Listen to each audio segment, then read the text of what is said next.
Aujourd'hui, je vous propose une définition personnelle de la peinture. Au commencement était l'image, précédant l'écriture, qui représentait déjà un important degré d'abstraction. La peinture est donc un art de contact, qui s'adresse à la sensibilité et non à la raison. Et en ce sens, elle revêt un caractère populaire. Elle est perceptible par tous, sauf lorsqu'elle devient abstraite. Mais alors, elle devient déjà écriture, à l'exemple du calligraphisme de Mathieu. Lorsque l'artiste s'efforce de gommer la réalité matérielle qui nous enferme dans un carcan, la peinture sensible s'efface et il ne reste que l'architecture de la peinture, privée de tout aspect décoratif. La peinture se mue alors en écriture.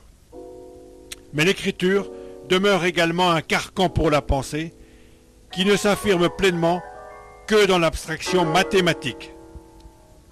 Mais la mathématique elle-même ne parvient pas à transmettre avec une rigueur absolue la construction de la pensée qui demeure, en définitive, incommunicable.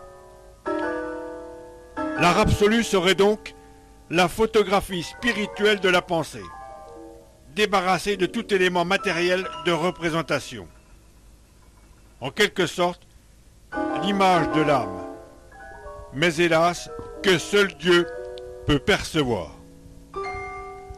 L'art demeurera donc éternellement un produit altéré, un produit bâtard, résultat de l'union de l'âme, Dieu, et du corps, le matériel. Mais n'est-ce pas là la condition de l'homme conscient qui souffre de ce manque, de cette infirmité, mais qui précisément cherche désespérément à s'en débarrasser au travers de l'art, sans pourtant jamais atteindre son but. Et c'est pourquoi certains artistes conscients de leur infirmité n'ont pas hésité à détruire leur production.